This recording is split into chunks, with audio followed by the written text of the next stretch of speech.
सुप्रभात। आइए आज हम आपको नरेशन के सामान्य नियम के तीसरे नियम के बारे में स्पष्ट रूप से बताते हैं। आज के पहले वीडियो में हमने आपको डायरेक्ट नरेशन को इनडायरेक्ट नरेशन में बदलने के नियम बताए थे, जिसमें पर्सन का नियम बताया, टेंस बदलने के नियम बताए। आज रिपोर्टेड स्पीच के जनरल रूल्स का तीसरा नियम है rules for the change of words expressing nearness of time and position. समय और स्थिति की निकटता सूचक शब्दों को बदलने के नियम। अर्थात रिपोर्टेड स्पीच में कुछ ऐसे शब्द होते हैं जो नज़दीकी प्रदर्शित करते हैं या समीपता प्रदर्शित करते हैं। ऐसे शब्दों को इनडायरेक्ट नरेशन में अप्रत्यक्ष कथन में बदलते समय हम उन्हें दूरी सूचक शब्दों में बदल देते हैं। अर्थात डायरेक्ट नरेशन के रिपोर्टेड स्पीच में समय या स्थिति के समीपता सूचक शब्दों को दूरी सूचक शब्दों में बदल देते हैं। जैसे अगर डायरेक्ट नरेशन के रिपोर्टेड स्पीच में एगो शब्द का प्रयोग हो तो उसको हम चेंज कर देते हैं बिफोर। यदि डायरेक्ट नरेशन के रिपोर्टेड स्पीच में कम शब्द का प्रयोग हुआ है तो उसको हम गो में बदल देते हैं, लेकिन प्रायः हम कम को गो में नहीं बदलते हैं। वो सेंस के आधार पर, अर्थ के आधार पर हम यह देखते हैं कि कम का सेंस नज़दीकी हो रहा है, तब तो हम उसको गो में चेंज कर देते हैं। हियर को देयर में बदल देते हैं, नाउ को देन में बदल देते हैं, टुडे को दैट डे में बदल देते हैं, यस्टरडे को द प्रीवियस डे में बदलते हैं, और टुमारो को इनडायरेक्ट नरेशन में हम द नेक्स्ट डे या द फॉलोइंग डे में बदल देते हैं। दिस को दैट में तथा दीज को हम दोज में बदल देते हैं।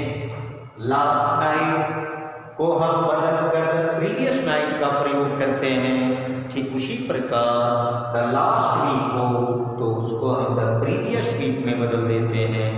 लास्ट ईयर होगा तो हम उसे द प्रीवियस ईयर में चेंज कर देते हैं। यदि डायरेक्ट नरेशन के रिपोर्टेड स्पीच में नेक्स्ट डे शब्द का प्रयोग है तो ये समीपता सूचक शब्द है, इसको हम इनडायरेक्ट नरेशन में बदलते समय तो फॉलोइंग वीक शब्द का प्रयोग करते हैं। नेक्स्ट मंथ के जगह पर द फॉलोइंग मंथ का प्रयोग करते हैं और द नेक्स्ट ईयर के जगह पर द फॉलोइंग ईयर का प्रयोग करते हैं। ये प्रयोग भी हम लोगों को डायरेक्ट नरेशन को इनडायरेक्ट नरेशन में बदलते समय याद रखना चाहिए। साथ ही साथ कभी कभी हम यदि दिस नाउ ऐसे शब्द हैं कि दिस और हियर और नाउ शब्द बात करते समय स्पीकर के समक्ष मौजूद होंगे तो हम दिस, हियर और नाउ जैसे शब्दों में कोई परिवर्तन नहीं करते। आइए अब हम इन शब्दों को उदाहरण के माध्यम से बदलने का अभ्यास करते हैं। साथ ही साथ हम विभिन्न प्रकार के वाक्यों को इनडायरेक्ट नरेशन में बदलने का भी प्रयास करते हैं। आइए अब हम विभिन्न प्रकार के वाक्यों को डायरेक्ट नरेशन से इनडायरेक्ट नरेशन में बदलने की विधि और उदाहरण का अध्ययन करते हैं। असर्टिव सेंटेंस, यदि रिपोर्टेड स्पीच का असर्टिव सेंटेंस में हो तो हम इस नियम का प्रयोग करते हैं। असर्टिव सेंटेंस साधारण a sentence which expresses fact, event or statement is called assertive sentence। वह वाक्य जो किसी तथ्य, घटना या कथन को व्यक्त करता है उसे असर्टिव सेंटेंस कहते हैं। Example, we learn our lesson, हम अपना पाठ याद करते हैं। पीपल बाय देयर थिंग्स, लोग अपनी वस्तुएं खरीदते हैं। आइए अब हम नियम की बात करते हैं। रूल्स फॉर चेंजिंग, बदलने के नियम। असर्टिव सेंटेंस के वाक्य को हम डायरेक्ट नरेशन में कैसे व्यक्त करते हैं और उस डायरेक्ट नरेशन के असर्टिव सेंटेंस के वाक्य को हम इनडायरेक्ट नरेशन में कैसे बदलते हैं, इसके लिए सबसे पहला नियम है कि यदि रिपोर्टेड स्पीच का वाक्य असर्टिव सेंटेंस का है तो हम रिपोर्टिंग वर्ब परिचयात्मक क्रिया सेड टू को टोल्ड में बदल देते हैं। यदि सेड टू के स्थान पर सेड टू शब्द का प्रयोग है तो उसको बदलकर हम टेंस का प्रयोग करते हैं। सेड टू अगर रिपोर्टिंग वर्ब के स्थान पर प्रयुक्त है तो हम उसके स्थान पर टेन का प्रयोग करते हैं। लेकिन यदि रिपोर्टिंग वर्ब के स्थान पर से और से विदाउट पर्सनल ऑब्जेक्ट प्रयुक्त हैं तो नो चेंज, इसमें हम किसी प्रकार का परिवर्तन नहीं करते हैं। एज, से और से का ही प्रयोग करते हैं। तो आपने देखा कि यदि रिपोर्टेड स्पीच का वाक्य असर्टिव सेंटेंस का है तो सबसे पहला परिवर्तन हम रिपोर्टिंग वर्ब में करते हैं और रिपोर्टिंग वर्ब सेड टू को टोल्ड में टेंस के अनुसार टेंस में टेल में बदल देते हैं। उसके बाद हम रिपोर्टिंग वर्ब और रिपोर्टेड स्पीच के वाक्यों को जोड़ने के लिए इन्वर्टेड कामा को हटा करके कंजंक्शन दैट का प्रयोग करते हैं। हम कंजंक्शन दैट का प्रयोग जब रिपोर्टेड स्पीच का वाक्य असर्टिव सेंटेंस का होगा तभी करते हैं। और तीसरे पार्ट में हम रिपोर्टेड स्पीच में जनरल रूल्स का प्रयोग करते हैं। जनरल रूल्स, सामान्य नियम का पहला नियम हम रिपोर्टेड स्पीच में प्रयोग पर्सन को नियम के अनुसार, सब फार्मूले के अनुसार चेंज कर देते हैं। और टेंस, रिपोर्टिंग पर यदि पास्ट टेंस में है तो हम रिपोर्टेड स्पीच के टेंस को नियमानुसार प्रेजेंट इंडेफिनिट टेंस को पास्ट इंडेफिनिट टेंस में और पास्ट इंडेफिनिट टेंस को पास्ट परफेक्ट टेंस में बदलते हैं। और साथ ही साथ यदि रिपोर्टेड स्पीच के असर्टिव सेंटेंस के वाक्य में समीपता सूचक शब्द हैं, दूरी या समय के समीपता सूचक शब्द हैं तो उनको हम दूरी सूचक शब्दों में बदल देते हैं। शेष यही नियम है। 5 स्टेप, जस्ट रिमेंबर, केवल 5 नियम आप याद रखिए। सबसे पहले रिपोर्टेड स्पीच का वाक्य असर्टिव सेंटेंस तो हम रिपोर्टिंग वर्ब सेड टू को टोल्ड में बदल देंगे, सेज टू को टेंस में बदल देंगे, से टू को टेन में बदल देंगे। यदि पर्सनल ऑब्जेक्ट रिपोर्टिंग वर्ब का नहीं तो हम से, सेज और सेट में कोई परिवर्तन नहीं करते हैं, सेम लिख देते हैं। इन्वर्टेड कामा को हटाते हैं और उसके स्थान पर दैट का प्रयोग करते हैं। और रिपोर्टेड स्पीच में सबसे पहले चेंज हम पर्सन में करते हैं। पर्सन बदलने का नियम सब फार्मूला का प्रयोग करिए। और अगर tense reporting verb past tense में है तो रिपोर्टेड स्पीच के टेंस में हम करस्पॉन्डिंग पास्ट में परिवर्तन कर देते हैं। यदि समीपता सूचक शब्द जैसे दिस, हियर, टुडे, स्टरडे जैसे शब्द हैं तो हम इनको भी दूरी सूचक शब्दों में बदल देते हैं। आइए अब हम इस नियम को उदाहरण के माध्यम से समझते हैं। आइए अब हम असर्टिव सेंटेंस के नियमों का प्रयोग दिए हुए उदाहरण के माध्यम से करते हैं। अब आप देखें, डायरेक्ट नरेशन का एक सेंटेंस है, the man said to me you have not done your work today. आप देखिए, the man said to me, यह reporting verb, you have not done your work today reported speech है। अब आप reported speech के लिए general rules का प्रयोग करेंगे। पर्सन, टेंस और समीपता सूचक शब्द रिपोर्टेड स्पीच के बदलेंगे। अर्थात इनडायरेक्ट नरेशन में बदलते समय जो सामान्य नियम आपके हैं वो रिपोर्टेड स्पीच इन्वर्टेड कामा के अंदर प्रयुक्त वाक्य पर करते हैं। अगर ये रिपोर्टेड स्पीच का वाक्य असर्टिव सेंटेंस है तो हमने आपको बताया कि हम रिपोर्टिंग वर्ब सेड को टोल्ड में बदल देते हैं, तो हो जाएगा द मैन टोल्ड मी। यानी आप देखिए कि हम सेड को टोल्ड में क्यों बदले कि रिपोर्टेड स्पीच का वाक्य जो है वो असर्टिव सेंटेंस है। अब हम दूसरे स्टेप पे आते हैं।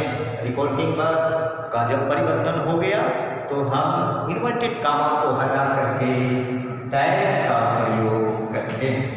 अब आप देखिए तो ये नियम रिपोर्टिंग वर्ब के लिए होते हैं और अब हम सामान्य नियम का प्रयोग करेंगे तो यू पर्सन, सबसे पहले सामान्य नियम में पर्सन चेंज करने का नियम क्या है?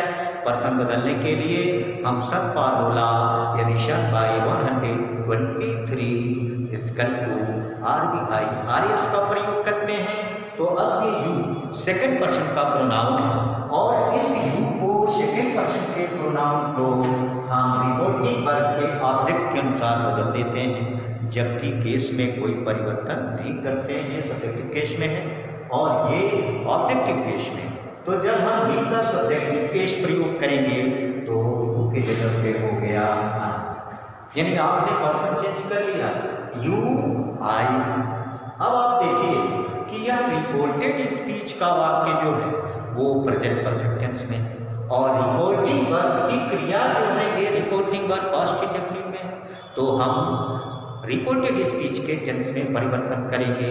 आपने नियम याद किया है कि यदि रिपोर्टिंग वर्ब पास्ट टेंस में हो तो रिपोर्टेड स्पीच के प्रेजेंट परफेक्ट टेंस को इसमें बदलते हैं, राइट पास्ट परफेक्ट टेंस में बदल देते हैं। और पास्ट परफेक्ट टेंस में जब बदलेंगे तो है के जगह पर पास्ट परफेक्ट टेंस की शायद क्रिया है नॉट डन। अब आप देखिए यह यू सेकंड पर्सन का प्रोनाउन है, इसको भी बदलना है। इसका केस पॉजिटिव केस है, इसलिए आई के अनुसार यू की जगह पे हो गया माई वर्क। और आप देखिए टुडे समीपता सूचक शब्द है और टुडे को हम परिवर्तित करते हैं दैट डे में। अब हम टुडे के स्थान पर लिखेंगे दैट डे। इस प्रकार इस दिए हुए वाक्य इनडायरेक्ट नरेशन इसका होगा। दिए हुए डायरेक्ट नरेशन का इनडायरेक्ट नरेशन है the man told me that I had not done my work that day. एक उदाहरण और देखिए, जैसे लिखा हुआ है she said to me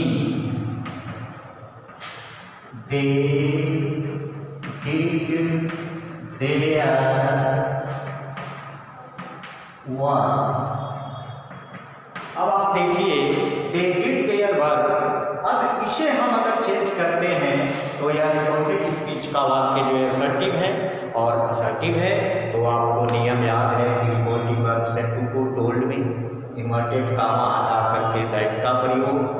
they third person का प्रोनाउन है, थर्ड पर्सन के प्रोनाउन के बदलने का नियम है no change. Did past indefinite tense है और पास्ट इंडेफिनिट टेंस को हम पास्ट परफेक्ट टेंस में बदलते हैं तो डिड चेंज हो जाएगा हैड डन। अब इसको हम इनडायरेक्ट नरेशन में चेंज करके लिखेंगे सी told me that they had done there work. अब आप देखिए कि हमने सभी नियम का प्रयोग किस प्रकार किया है। अब कुछ टिपिकल एग्जाम्पल्स की बात करते हैं कि जैसे मान लीजिए कि इसके जगह पर यह सेंटेंस लिखा हुआ है,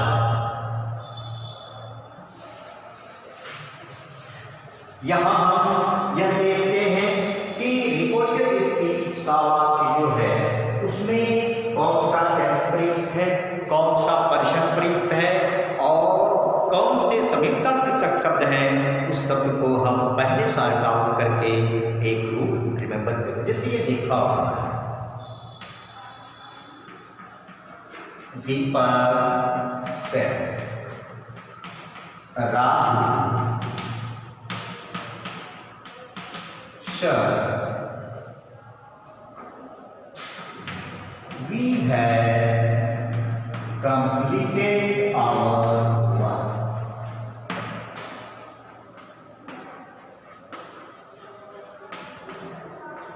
अब आप देखिए लिखा हुआ है कि दीपक से Raju sir we have completed our work. अब इसमें आपको दो शब्द मिले, राजू और एक।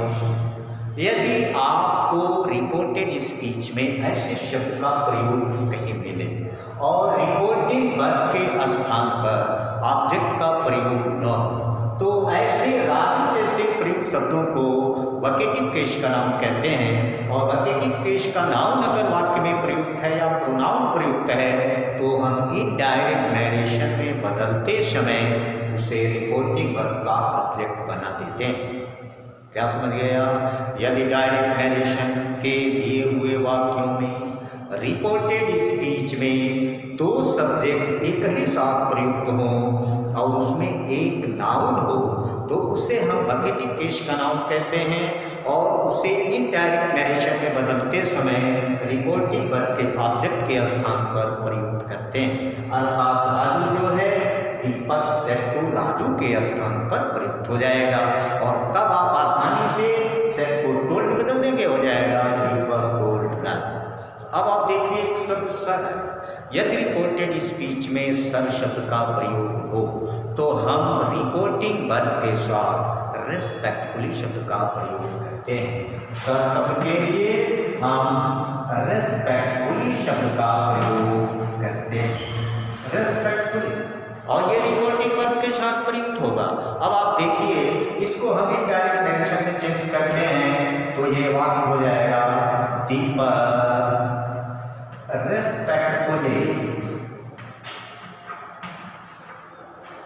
respectfully told Raju that it's clear। आप देख लीजिए कि अगर राजू है रिपोर्टिंग वर्ब का ऑब्जेक्ट नहीं है तो राजू यानी दो सब्जेक्ट हो रहा है वी और राजू, तो राजू का हमने रिपोर्टिंग वर्ब का ऑब्जेक्ट बना दिया। अब अगर सर शब्द का प्रयोग है तो सर शब्द के लिए हम रेस्पेक्टफुली शब्द का प्रयोग रिपोर्टिंग वर्ब के साथ करते हैं तो हमने रिपोर्टिंग वर्ब रेस्पेक्टफुली के साथ प्रयोग कर दिया। रेस्पेक्टफुली एडवर्ब है और एडवर्ब के साथ प्रयोग होता है और ये दोनों शब्द का जब रूल क्लियर हो गया तो हम इन्वर्टेड कॉमा को हटा करके दैट का प्रयोग किए। अब बी आप देख लें, बी शब्द जो है वह फर्स्ट पर्सन का प्रोनाउन है और यह दीपक के अनुसार बदलेगा तो ये हो जाएगा री। ये प्रेजेंट परफेक्ट टेंस है, पास्ट परफेक्ट टेंस में गया तो हो गया है और कंप्लीटेड